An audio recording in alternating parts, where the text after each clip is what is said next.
বার্তা রহিব আসন্তা ইংরাজী নববর্ষরে সমস্ত মথুরাপুরবাসী আবাଳ বৃদ্ধ বନ୍ଦିତା পিতা মাতাଙ୍କ প্রতি সেবা শুশ্রূষা করন্তু ভাই ভଉଣୀ বজাই রখন্তু সমস্ত ছাত্রছাত্রী মানে ভাল করন্তু সমস্ত সেবা করুথিবা কর্মচারী মানুষ কইবি ভাল ভাবে সেবা করন্তু যদ্বারা কি মথুরা রাজ্যের কৌশি কলঙ্ক সৃষ্টি ন হও সেটা মু আশীর্বাদ করিছি মথুরাপুরর আবাଳ বৃদ্ধ বনিতা সমস্তে দেবদেব মহাদেবঙ্কর আশিষ কৃপাରୁ ସମସ୍ତେ ଭଲରେ ରୁହନ୍ତୁ ଏତିକି ହିଁ ମୋର କାମନା।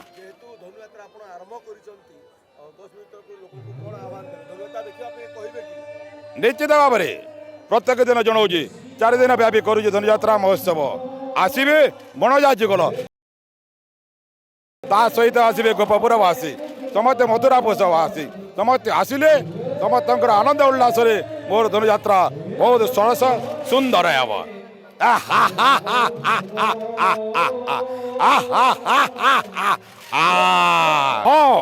ମୁଁ ମହାମନ୍ତ୍ରୀ ଶକ୍ରାଜିତ କହୁଛି ବରଗଡ଼ ବିଶ୍ୱ ପ୍ରସିଦ୍ଧ ଧନୁଯାତ୍ରା ମହୋତ୍ସବର ମହାମନ୍ତ୍ରୀ ଶକ୍ରାଜିତ।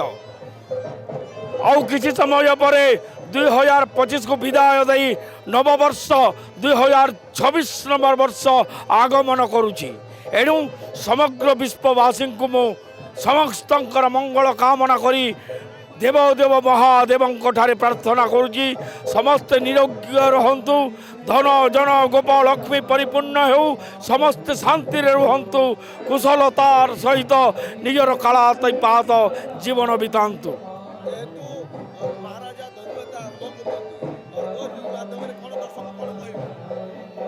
ଧନୁଯାତ୍ରା ନୁହେଁ ଏହା କପଟ ଯାତ୍ରା ଛଳନାର ଯାତ୍ରା ଏବଂ କୃଷ୍ଣ ବଳରାମଙ୍କୁ ନିହତ କରିବାର ଯାତ୍ରା।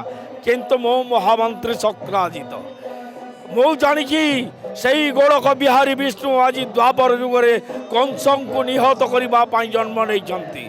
ଅସୁରଙ୍କୁ ବିନାଶିବା ପାଇଁ ତାଙ୍କର ଜନ୍ମ ଯୁଗ ଯୁଗ ଧରି ସତ୍ୟ ଯୁଗ ତ୍ରେତୟା ଯୁଗ ଦ୍ୱାପର ଯୁଗରେ ଆଉ ନିଶ୍ଚୟ ବିନାଶ କରିବେ ସେହି ଗୋଳକ ବିହାରୀ କୃଷ୍ଣ ରୂପରେ ନେଇ ଜନ୍ମ ନେଇ ନିହତ କରିବେ ମହାରାଜ କଂସଙ୍କୁ। ଆଉ ଏହି ମହାମନ୍ତ୍ରୀ ଶରଣାଗତ ହେବ ସେହି କୃଷ୍ଣଙ୍କର ପାଦ ତଳେ। जदि आपंक आम भिडी भल लगा तेब आम चैनल को लाइक शेयर और सब्सक्राइब करने को जमा भी भूलु नहीं।